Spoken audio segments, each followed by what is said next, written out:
Alléluia. Ce matin, le thème que je vais aborder s'intitule l'art de la diversion dans la guerre des couronnes. La couronne, c'est le trophée qu'on met sur la tête d'un roi, sur la tête d'une reine. Il n'y a pas un roi qui n'a pas de couronne, car c'est la couronne qui marque la différence entre le roi et le peuple.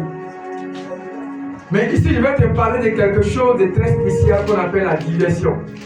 C'est l'art de distraire quelqu'un pour qu'il ne voie pas réellement ce que tu es en train de faire. Et ici, je vais vous parler d'une histoire dans la Bible où Dieu lui-même a utilisé l'art de la diversion pour permettre à un de ses serviteurs de remporter une couronne. Alors je déclare que le Seigneur fera de même dans ta vie au nom de Jésus-Christ de Nazareth. 1 Samuel 23. Mon thème ce matin s'intitule l'art de la diversion dans la guerre des couronnes.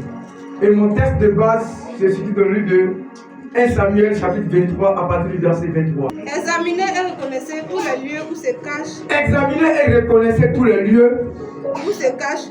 Puis revenez vers moi avec quelque chose de certain. Oui. Et je partirai avec vous. S'il est dans le pays, je le chercherai. S'il est dans le pays, je le chercherai. Parmi tous les milliers de Juda. Il s'élevait donc et allait à Jip. Oui. Avant Saül. Oui. David et ses gens étaient au désert. David et ses gens étaient au désert. De Maon. Oui. Dans la plaine au midi du désert. Dans la plaine au midi du désert. Comment? Saül partit avec ses gens à la recherche de David. Et l'on. La Bible nous parle d'un homme qu'on appelait David avec ses amis. La Bible dit que David était poursuivi par un roi. Et on a informé le roi qu'on a vu David. La Bible dit que le roi a pris son armée, ils sont allés entourer David. Quelqu'un que tout le monde cherchait, on dit qu'on l'a vu, on l'a attrapé. Donc il suffit que le roi vienne pour donner son accord, puis c'est fini. Mais la Bible dit que au moment où le roi va vouloir mettre la main sur David pour finir le défi, pour finir le combat, la Bible dit que on a informé le roi qui voulait éliminer David que les Philistins ont envahi la cité. Dis avec moi l'art de la diversion. S'il vous plaît, vous êtes à la maison. Qui était David? David c'était rien. David n'était personne. David c'était tout simplement un berger. Mais la Bible dit que David va avoir la grâce de pouvoir rentrer en contact avec un prophète. À partir de cet instant, le père de David va permettre à David d'habiter chez un roi qu'on appelait Saül. Donc David va devenir le serviteur de Saül. Mais David n'était rien d'abord, mais il servait un roi. Et la Bible dit que David va commencer à faire des exploits. Il va tuer Goliath, il va éliminer Goliath qui était l'ennemi d'Israël. Et tellement qu'ils vont commencer à faire les éloges de David, le roi sera jaloux. Il va vouloir atteindre à la vie de David et David va s'échapper. Quand David va s'échapper, le roi va constater que cet homme-là, s'il vit, il risque de prendre ma place parce qu'il a un charisme. Il a une étoile parce que tout le monde parle de lui. La Bible dit que le roi va poursuivre David jusqu'à ce qu'on attrape David. Et on va appeler le roi. Quand le roi va arriver, mais à l'instant où il va vouloir mettre la main sur David, la Bible dit que on a appelé le roi pour dire que ta maison a été encerclée par tes ennemis. L'art de la diversion. La diversion est une stratégie de guerre. C'est les guerriers qui maîtrisent ça. C'est les gens qui veulent régner, les gens qui veulent dominer. Un homme lambda n'a pas besoin de diversion. Et Dieu n'utilise pas tout le monde dans la dimension de la diversion. Dieu utilise les gens auxquels il veut apporter une grande couronne. Qui était David? David était tout simplement un berger. David était un champ, un guerrier. Ce que je me pose comme question, normalement le roi, c'est quelqu'un qui a un sang royal, n'est-ce pas? Mais la Bible dit qu'il y a quelqu'un qui est venu mettre une onction sur David. Et David a été introduit directement dans le palais royal. Et quand le roi va vouloir tuer David, Dieu va créer la diversion. Mais ce que j'aimerais te dire, c'est que David n'a rien. Pourquoi Dieu utilise un grand mystère comme la diversion? David, c'est un chant. David, c'est un guerrier. Mais pourquoi le roi peut être jaloux de David? Qu'est-ce que je veux dire à quelqu'un? Dieu est obligé de te mettre dans le petit pour cacher le grain qui est en toi. Dieu est obligé de te mettre dans la pauvreté pour cacher la richesse qui est en toi. Parce que si tes ennemis voient dès le départ que tu es quelqu'un de béni, que tu es quelqu'un de grand, tu ne pourras pas faire long feu. Dieu a transformé David en chantre. Frère, qui peut avoir peur d'un chantre? Un chantre n'a pas l'intention de prendre le balai. Un chantre n'a pas l'intention d'aller faire des campagnes. Un chantre, il veut tout simplement glorifier Dieu. Donc David glorifiait Dieu et personne n'avait peur. David glorifiait Dieu et tout le monde disait que David c'est un chantre simplement. Pourtant, David c'était un roi. Donc Dieu va utiliser le ministère de chantre de David pour distraire ses ennemis. Ça c'est un. Dieu va permettre à David de devenir serviteur du roi. Mais un serviteur, comment peut-il devenir roi? Il ne peut jamais devenir roi. Le serviteur, c'est ton honneur, c'est ton ouvrier. Donc Dieu a mis David dans la servitude pour masquer sa royauté. Alors Dieu peut te mettre dans la souffrance pour cacher quelque chose qui est en toi. C'est de la diversion. Dieu peut te cacher dans la maladie, dans la pauvreté, dans la souffrance. Parce qu'en toi, il y a quelque chose de grand. Si tes ennemis le voient, tu ne pourras pas faire long feu. David était un chantre. Le roi était contre lui. David était un guerrier qui travaillait pour le roi, mais le roi était contre lui. Le roi n'est pas bête. Il sait qu'il y a quelque chose dans le corps de David. La gloire de Dieu ne se cache pas. La grâce de Dieu ne se cache pas. Mais Dieu souvent est obligé de cacher ta grâce pour ne pas qu'on te localise vite. Le célibat peut masquer ton mariage pour ne pas qu'on te pousse vite. Parce que Dieu te prédestine un roi. Ta maladie peut t'empêcher de voyager. Parce que tu dois recevoir une grâce dans le pays. Tes enfants peuvent devenir n'importe qui. Pour que tu sois là pour les enseigner et leur donner une bonne éducation. Afin que demain ils soient des bons maris. Donc tu as l'impression que Dieu ne veut pas que tu te maries. Mais Dieu dit éduque tes enfants d'abord. L'art de la diversion, c'est l'art de tromper les ennemis. Et vous savez, arrivé un moment, David était obligé de se comporter comme un fou. La Bible déclare que David, à force d'avoir été poursuivi par le roi, est allé se cacher chez les Philistins. Et il a commencé à se comporter comme un fou.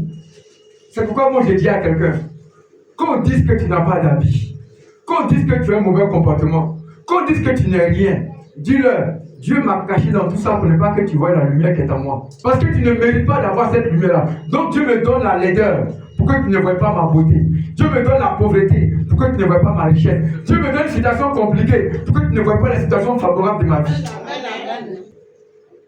La diversion n'est pas pour n'importe qui. Parce que c'est un art de guerre. Pour qui on fait la guerre en Israël? On fait la guerre pour les rois. On fait la guerre pour les champions. On fait la guerre pour les élus. Alors qu'est-ce que je vais te dire ce matin? Si tu es un David, si tu es une David, laisse-moi te dire que ta situation n'est pas un malheur.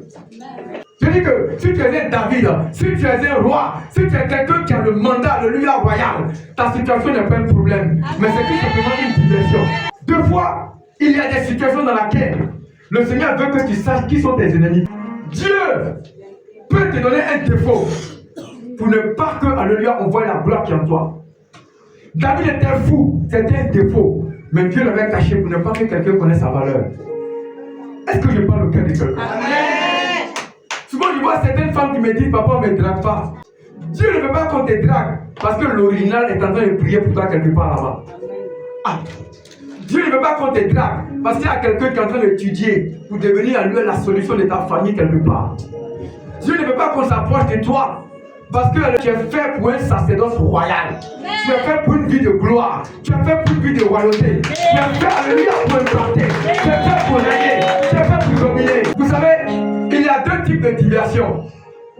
Il y a la diversion qui vient de Dieu et il y a la diversion qui vient de Satan. Dieu peut amener tes ennemis à être distraits, mais Satan aussi peut t'amener à être distrait. Le roi voulait attraper David. Et Dieu a créé une situation quelque part. On a commencé à appeler le roi pour dire qu'on est en train d'attaquer ta maison. Mais Satan aussi fait ça. Quand ta gloire commence à arriver, Satan met des gens pour te distraire. Que tu arrives sur le chemin où Dieu veut élever ton histoire, il veut élever ton level. Frère, le diable amène des personnes pour te distraire. Et dans ce monde-là, il y a beaucoup de distractions. La première distraction que Satan a inventée, c'est la mode. Il y a certaines personnes, aussi longtemps qu'elle n'a pas encore porté le dernier vêtement qui est sorti, le dernier modèle de mèche qui est sorti, elle pense qu'elle n'est rien. Et Satan te distrait comme ça pour ne pas que tu vois ta valeur. Et tu pleures. Tu dis, Seigneur, moi je suis en retard parce que je n'ai pas un iPhone. Frère, souvent tu te poses des questions. Arrivé un moment, moi, j'avais un seul pantalon. Pendant 1 an, je portais un seul pantalon. C'est vrai, pour le monde, je n'étais pas à la mode. Mais pour le Seigneur, j'étais à la mode parce que j'avais le meilleur vêtement qu'on appelle le Saint-Esprit. Donc la mode qui distrait actuellement. Tu n'as pas une belle montre, tu n'as pas une belle chaussure, tu n'as pas un bon teint, tu n'as pas une belle maison. Tu dis, hey, je suis derrière, je suis en retard, je suis une prisonnière dans la ville. Tu vas te dire quelque chose. Si pour le monde tu n'es pas belle, pour le Seigneur tu es belle. Si pour le monde tu n'es pas la page, pour le Seigneur tu as la page. Avec ton foulard que tu as porté, Dieu t'aime. Avec ton pantalon que tu as porté, Dieu t'aime. Avec ton pantalon qui n'est pas cher, Dieu t'aime. Avec ta maison qui est comme une case, Dieu t'aime. Tu es le roi, tu es la reine, le Seigneur t'aime. C'est la raison pour laquelle Satan veut te distraire avec la mode. Donc pas une fancy que tu as portée qui est déchirée là. Dieu aime ça. Ton pantalon qui a les lèvres cassées là. Dieu aime ça. Écrit cassé. Dieu aime ça. Satan distrait les hommes à travers la mode. Satan distrait encore les hommes à travers la foi. Tu es là et tu te dis que je suis une bonne chrétienne. Et tu acceptes. Tu te dis que non, mon prière là, vous ne vaut rien. Et tu acceptes. Non, c'est les autres là qui savent prêcher. Ce sont les bons chrétiens et tu acceptes. Tu vas te dire quelque chose. La Bible dit que si vous avez simplement et seulement la foi comme un grain de sarnévé, vous serez capable de dire à cette montagne, déplace-toi. Et cette montagne se déplacera. Dieu n'a pas, alléluia, pour option que tu aies la foi comme un point. Dieu a pour option que tu l'adores seulement. Que tu sois dans le lieu de l'adoration seulement. C'est tout ce que Dieu veut. Donc Satan va te distraire pour dire que tu n'es pas une bonne personne. Je me lève le matin et je dis je suis une bonne personne. Le soir je suis une bonne personne. À midi je suis une bonne personne. Tu me dénigres, je suis une bonne personne. Tu dis que je suis un bordel, moi je dis je suis une bonne personne. Tu dis que je ne suis pas bien, moi je dis je suis une bonne personne. Tu me dénigres, moi je me dis je suis une bonne personne. Parce que je sais en qui j'ai cru. Le diable va vous distraire à travers la parole.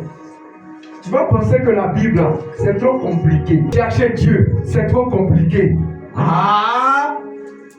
Toujours. Ah! Laisse-moi me reposer aujourd'hui. Est-ce que ton ennemi se repose? Est-ce que ton diable se repose? Est-ce que ton sorcier se repose? Il ne se repose jamais. La 4e distraction, c'est l'envie de la richesse. Dans mes 35 ans de ministère, j'ai compris quelque chose. Que l'évangile pur, ça fait fuir les gens.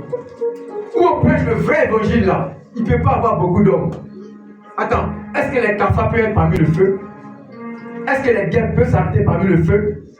Où on prêche l'évangile pur, on ne peut pas aller à résister là-bas. Parce que Dieu voit, Dieu parle, Dieu chasse, Dieu délivre. La vérité à lui blesse. Mais on accepte parce qu'on veut aller de l'avant. Aujourd'hui, il y a un évangile où on ne fait que parler de richesse. Non, fais ça, tu vas être riche. Fais ça, tu vas être riche. Frère, Dieu dit à moi appartient l'or et l'argent. Avant que l'argent ne vienne vers toi, tu es plus important que l'argent. Pourquoi? Parce que l'argent, on marche sur l'argent. Mais aucun argent n'est capable de marcher sur l'homme. Il y a des riches aujourd'hui qui sont couchés à l'hôpital qui pleurent. Il y a des milliardaires aujourd'hui qui regrettent leur vie. Moi, je connais une femme qui m'a appelé un jour. Elle m'a dit, Ange, je regrette aujourd'hui. Vous étiez au quartier à Yopougon. J'ai fait des médicaments contre vous. J'ai fait des médicaments, j'ai fait des fétiches contre tous les enfants du quartier pour que mes enfants deviennent grands. Effectivement, mes enfants sont devenus grands. Tous mes enfants que tu connais sont en Europe. J'ai dit, ah bon? Elle dit, tous tes amis sont en Europe. Mais je regrette. Mais maman, ils sont en Europe, ils ont réussi, ils sont dans les journaux, on est dans les Français avec les guêpes, les moustiques à la maison. Elle dit, tous mes enfants sont devenus whoopi. Que mes enfants ont réussi. Mais mon cœur meurtrit de voir que mon garçon a son chien. Et Et il vient à la maison. Et la loi, alléluia, permet ça. Un jour, il faut me sauver.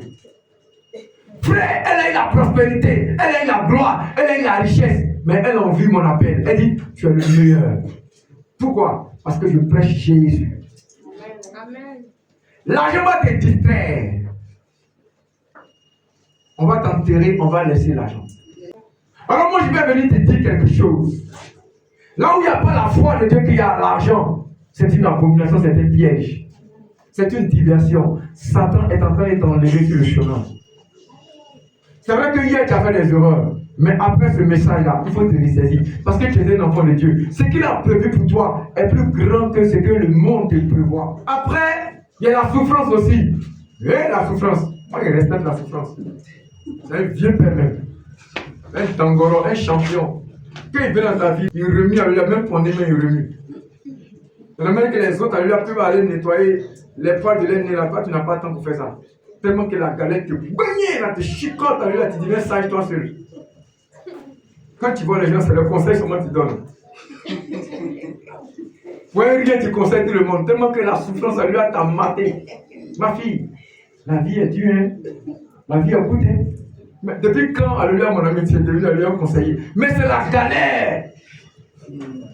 Frère, quand la galère arrive dans ta vie, tu deviens l'ennemi des mouches parce que le rectangle là, tu brûles avec les mouches là-dessus.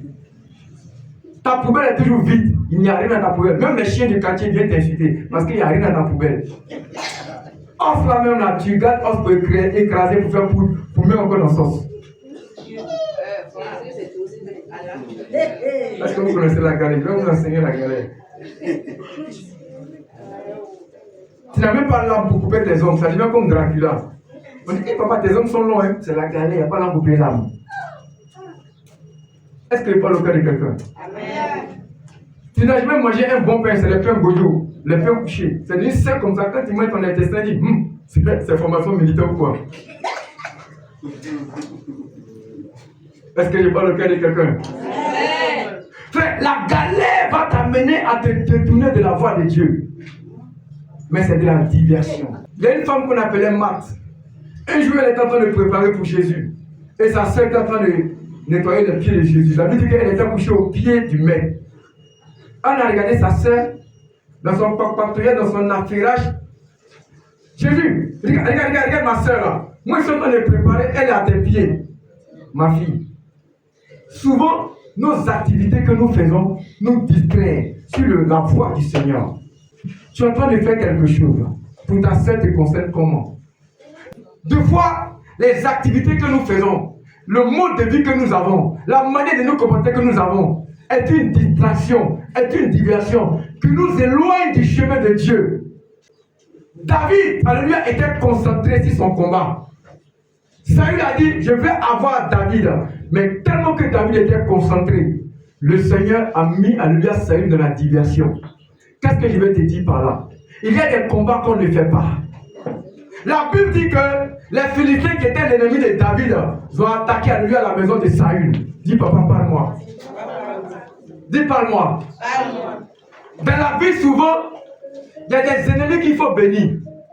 Parce qu'ils seront les meilleurs ennemis de tes ennemis. Donc ce n'est pas tous les ennemis qu'on combat. Il y a des ennemis qu'on garde. Parce que les ennemis sont tes ennemis. Avant que ton ennemi ne te combatte, ton ennemi a commencé à faire l'affaire. C'est la raison pour laquelle Dieu a utilisé le serpent des reins pour aller détruire le serpent des pharaons. Pourquoi? Parce que des fois il faut garder ton ennemi, parce qu'il doit faire ta guerre. Quand tu es concentré, que tu ne t'occupes pas de quelqu'un, les gens commencent à se battre entre eux-mêmes à cause de toi. Et le monsieur il est gentil, tu dis qu'il est mauvais, moi je l'aime pas aussi. Mais il y a un jour où il a fait quelque chose de bien pour moi. Tu as compris pourquoi? Tes ennemis vont être confus en eux. Pourquoi? Parce que tu es resté connecté à l'œuvre de Dieu. Tu es resté connecté à la pensée de Dieu. Tu es resté connecté à l'évangile. Tu es resté connecté au principe de Dieu. Tu es resté connecté à la grâce de Dieu. Moi j'ai eu des ennemis qui étaient contre moi. Mais le fait d'être connecté à la parole, le fait de toujours prêcher, eux-mêmes ils ont commencé à se parler entre eux-mêmes. Et j'ai eu certains qui sont venus me rendre visite ici. J'ai fait 5 ans. Aucun homme de Dieu de cette ville ne parlait avec moi. Ne parlait avec moi. Pourquoi? Parce que j'ai osé créer une association de prophètes qui a marqué son histoire. Le fait que Dieu m'utilise, ils ont commencé à être jaloux. Et ils m'ont retiré de ce que moi-même j'ai créé. Je suis resté calme. Calme. J'ai commencé à former les jeunes. J'ai commencé à former les enfants, baptiser les enfants. Aujourd'hui, là, on a des églises un peu partout. Quand ils ont commencé à avoir le travail, eux-mêmes, ils ont dit, hein? Donc, c'était une diversion. Ils faisaient comme s'il n'est rien. Ils faisaient comme s'il n'a rien. Oh, il est en train de travailler dans le secret. Qui parle mal de toi, qui disent que tu es célibataire, mais travaille dans le secret. Un bon matin, ça va faire bim. Qu'ils vont se lever, c'est ton alliance qui est sur ton doigt. Qu'ils vont se lever, c'est dans ta vraie voiture. Qu'ils vont se lever, c'est dans ta maison. Qu'ils vont se lever, c'est un bon comportement. Qu'ils vont se lever, tu as percé. Là où tu habites, tu as des ennemis. Dieu dit diversion. C'est pourquoi moi je dis, une personne qui t'a déjà trahi, ne lui montre jamais que tu es devenu riche. Il faut lui montrer que tu es devenu pauvre. Parce qu'à lui, à ta pauvreté est ce qu'il aime. Est-ce que je parle au cœur de quelqu'un? Dans la vie, il y a des gens qui ne doivent jamais voir le soleil qui est en toi parce qu'ils ne le méritent pas. Ce sont les gens de la nuit. Parce que les gens qui voient ta lumière, au lieu de vouloir être éclairés, ils vont dire que tu les insultes. C'est pourquoi il y a des gens, il faut les bénir avec la nuit et non avec le soleil. Est-ce que je parle au cœur de quelqu'un? Amen. Frère, ce que je vais dire à quelqu'un, ta vie est un plan de guerre. Amen. Ta vie est un plan de guerre. Your life is the plan of war. Tu ne le sais pas, mais actuellement, ta beauté est un plan de guerre. Des fois, tu deviens sale, des fois, tu deviens laid. C'est pourquoi Dieu écarte, alléluia, tous les gens qui ne connaissent pas la valeur d'une femme. Est-ce que je parle au cœur de quelqu'un? Des fois même, alléluia, tu n'as rien à manger. Et tu vois que celui que tu croyais qui va t'aider là, il ne t'appelle plus. Il n'est plus là. Quand tu cries au secours, il n'agit plus. Dieu a fait exprès pour te mettre dans le problème, pour que tu voies alléluia celui qui te distrait. Tu vas faire 1000 ans avec lui, tu n'auras jamais une suite, tu n'auras jamais un avancement. Pourquoi? Parce que c'est un salut dans ta vie. Il n'aime pas tes exploits, il n'aime pas ta gloire. L'art de la diversion a été créé par Dieu pour les enfants de la royauté. Donc ne regarde pas ta situation pour dire que c'est une malédiction. Non, David pouvait dire que Dieu, j'ai éliminé Goliath pour le plaisir d'Israël. Aujourd'hui, je suis alléluia dans une grotte, j'ai faim, je souffre aujourd'hui, tout le monde m'a abandonné, je suis célibataire, je n'ai plus rien. Mais David a dit, je reste connecté à la parole. Je suis chant de l'Éternel, je reste connecté à mes cantiques. Il a écrit les cantiques, il a écrit, alléluia, la parole la plus magnifique et la plus romantique de la Bible. Il est connecté, pourquoi? Parce que Dieu est en train de chasser ses adversaires. Il montrait le mauvais côté de David, mais le vrai côté de David est en train de se construire. Quand tu vas sortir de là, si quelqu'un ne te regarde pas, dis, Dieu a caché ma beauté parce que tu ne connais pas la valeur de ma beauté. Quelqu'un ne t'appelle plus, dis, Dieu ne veut plus que tu m'appelles parce que les instants sont précieux pour ma vie. Quelqu'un ne parle plus en bien de toi, dis, Dieu ne veut plus que ta langue salisse mon histoire. Quelqu'un regarde ton mauvais côté, dis-lui, c'est mon passé que tu connais, tu ne connais pas mon présent ni mon avenir.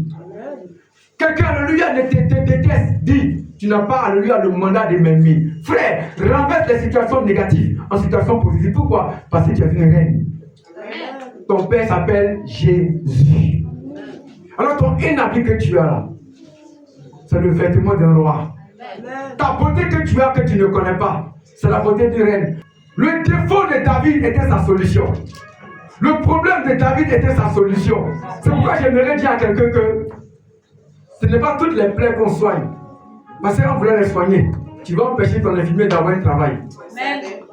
Des fois, il faut laisser ta plaie. Parce que chaque plaie a un docteur que Dieu a créé. Il y a des problèmes qu'il ne faut pas combattre, qu'il ne faut pas chasser. Parce que Dieu l'a mis expressément pour attirer des faveurs dans ta vie. C'est parce que David, alléluia, avait un problème que Saül le pourchassait. Des fois, alléluia, ton problème va t'attirer des rois. Ils vont venir te découvrir.